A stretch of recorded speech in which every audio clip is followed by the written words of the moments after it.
Entre 2013 et 2021, la Côte d'Ivoire a évolué d'un score de 9 points en matière de lutte contre la corruption.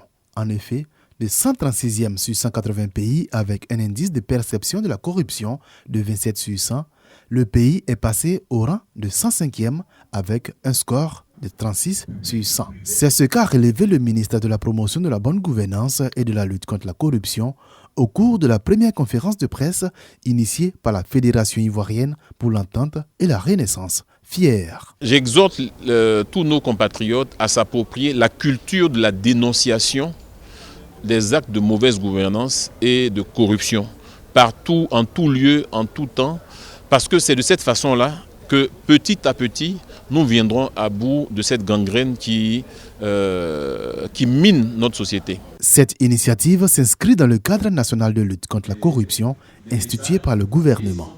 L'objectif de cette rencontre était de sensibiliser et d'éduquer les populations sur les bonnes pratiques et le processus à suivre en termes de dénonciation des actes de corruption. Nous sommes conscients qu'il y a encore des efforts à faire.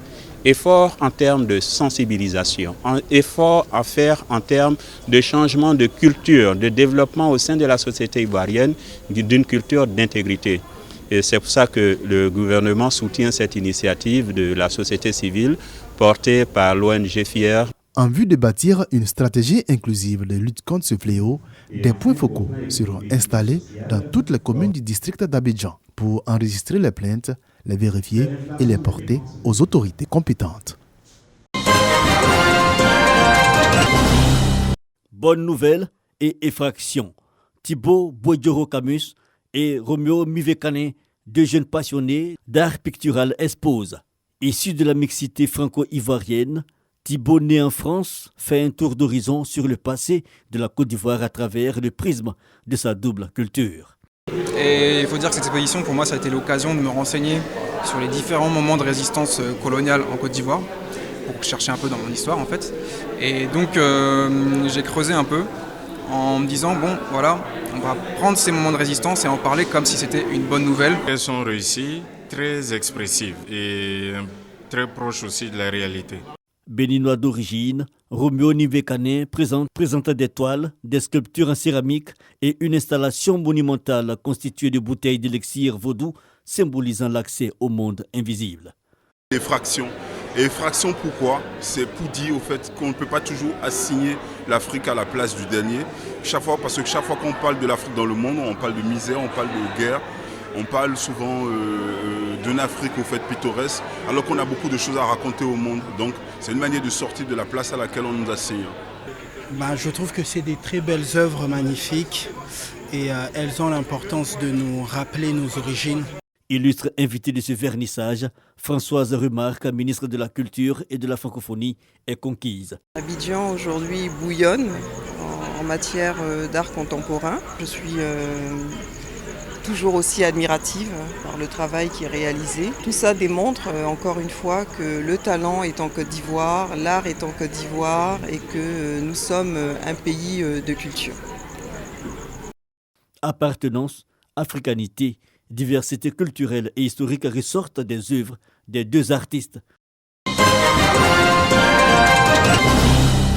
Du 15 au 17 décembre 2022, la capitale économique ivoirienne abritera la première édition du Salon des téléphones et des applications mobiles STAM. Cette tribune inédite réunira des ingénieurs, des développeurs d'applications, des entreprises de vente de téléphones autour des questions d'innovation et des nouvelles tendances mondiales en matière de technologie. Le numérique s'utilise avec un équipement et c'est cet équipement-là qu'on voulait mettre en valeur.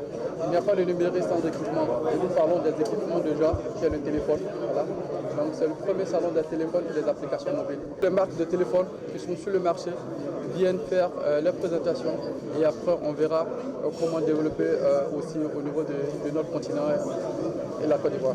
On fonde de grands espoirs en ce salon qui ne reste pas au stade d'un salon qui simplement met en interaction des gens. Raison pour laquelle à chaque édition va être instauré un livre blanc qui va un peu engranger l'ensemble des idées des intervenants qui ne seront pas les moindres. Et à la suite de ça, nous allons mettre par écrit l'ensemble des décisions et des propositions pour penser à un avenir bien meilleur à court et à long terme. Le STAM, se veut également être une aubaine d'incitation à la création des produits made in Côte d'Ivoire. Notre objectif aussi, c'est de donner l'occasion à ces personnes qui ont des talents mais qui n'ont pas pu réussir avec les majors de venir s'exprimer. Nous devons commencer à produire nous aussi avec des applis faits par des jeunes Ivoiriens, de jeunes Africains qui seront vendus aux États-Unis et ailleurs. Cette première édition du STAM, selon les organisateurs, accueillera plus de 30 000 visiteurs avec près de 150 stands d'exposition. Le thème retenu, impact social et économique des applications mobiles et des téléphones.